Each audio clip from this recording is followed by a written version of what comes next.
Hello, I'm Kimberlie Acosta. Welcome to the Native News Update. It's Wednesday, June 8th, and many of the stories you hear here can be found at IndianCountryNews.com. And here's the news for the day from the Associated Press and other Native news sources. An Arizona judge has denied yet another bid by attorneys for self-help guru James Arthur Ray to cut his manslaughter trial short and issue a not guilty verdict. Ray's attorney has asked Judge Warren Darrow for such a direct verdict in the deaths of 3 people who attended Ray's spiritual retreat near Sedona, Arizona in October of 2009. Darrow heard arguments on the request June 7th, but did not grant it. Ray's attorneys argued that the prosecutors hadn't proved their case and that Ray had no legal duty to check on participants during the sweat lodge ceremony. Prosecutors claim that they clearly had proved that Ray was guilty. They say Ray conditioned participants through breathing exercises, sleep deprivation, 36-hour fast, and lectures to ignore their body signs of danger. Darrow's ruling means jurors will return to hear from defense witnesses in the case. Ray was presiding over a sweat lodge ceremony that led to the deaths of Kirby Brown, Liz Newman, and James Shore.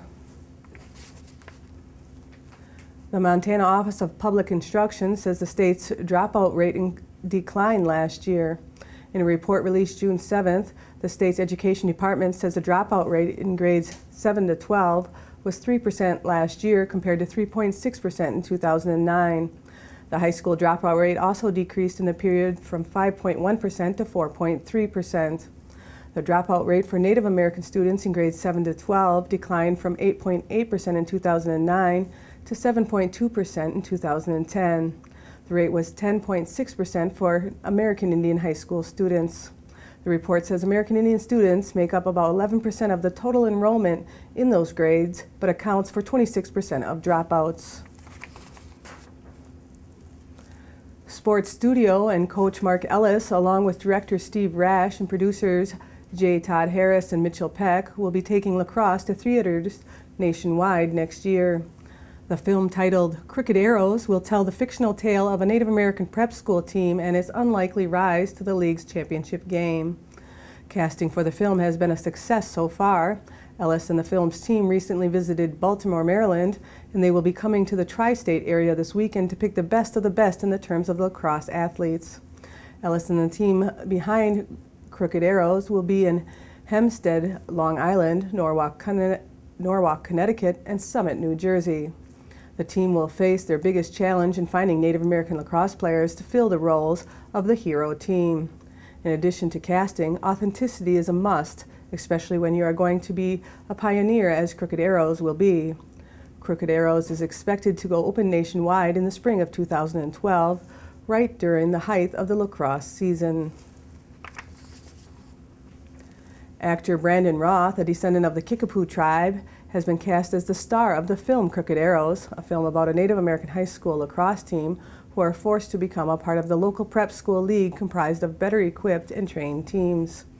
Roth will play the tribal chair's part Native American business-savvy son who decides to coach the team in the hopes that he'll reconnect with his tribe. Sports Studio, the team behind Miracle, will co-produce along with J. Todd Harris and Mitchell Peck with a focus on authentic athletic casting, outfitting, and choreography. Reebok is also the film's first athletic sponsor. Roth said the storyline of Crooked Arrows touched him. "I was moved by the script," he said. While it has all the ingredients of a classic underdog sports movie, it actually appealed to me on a deeper level. I think the father-son and brother-sister dynamics of the story are compelling, as is the more spiritual Native American aspect. The film will go into production in Boston this July. Douglas Leon of White Bear Lake, Minnesota, was awarded a $20,000 folk and traditional arts grant from the Minnesota State Arts Board.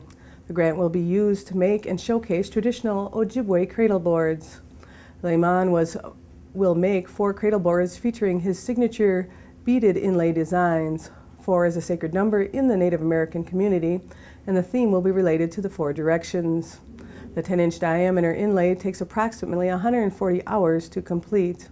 The artist will document the process in a photo journal and weekly workshops at the Osseo Drum and Dance program in the 2011-2012 school year. The cradle and journals will be on the exhibit next spring, including at the Elders Lodge in St. Paul, Minnesota, and the Osseo Area Schools Indian Education Day in Wachipi. Limon is seeking to raise an additional $5,000 needed for the project. He's offering rewards to donors, such as a carved small turtle, for a $5 donation. For more information and to donate, you can visit sn.im/Cradleboard. More than 100 people dedicated a renovated grave site for Chief Seattle.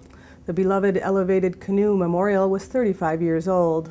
The focus of its $200,000+ replacement are two 12-foot-tall cedar poles carved and painted to tell the famous Chief's story. Andrea Wilbur Sago of the Squaxin Island tribe was the main artist. The story poles in black and rust and paint and natural cedar show the 600-foot-long old man house built by Chief Seattle's father in the mid-1770s. Above that is Chief Seattle as a boy standing in front of sails. It depicts his sighting of the 1792, at about the age of 6, of Captain George Vancouver's ships that were exploring Puget Sound.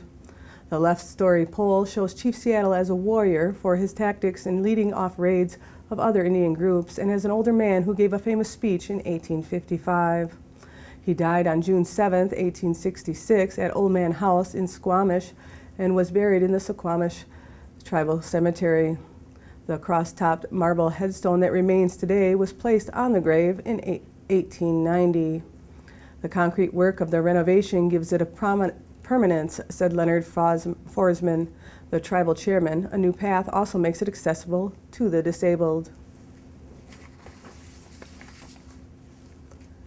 Terry Cross, founder and executive director of the National Indian Child Welfare Association, based in Southwest Portland, Oregon, will receive the Embracing the Legacy Award of the Robert F. Kennedy Children's Action Corps. Cross, a member of the Seneca Nation, will be honored June 9th in Boston, Massachusetts, for working tirelessly on behalf of American Indian and Alaska Native children and families to develop and improve child welfare programs and for providing advocacy and help in the implement effective public policy. The mission of his association is to improve the well-being of Native American children by focusing on providing people working with Indian children the tools and expertise they need and by advocating for their interests. And just as a reminder, on Friday, June 10th, Indian Country TV will not air the Native News Update so that we can do a live broadcast near Ashland, Wisconsin of the Mother Earth Water Walkers from the northwest and south as they continue their trek to the Bad River Reservation. So tune in to Indian Country TV to watch the live broadcast coverage beginning at 9 a.m. on June 10th. And that's the latest roundup of news from Indian Country on this edition of the Native News Update. I'd like to thank you for joining me and have a grand day.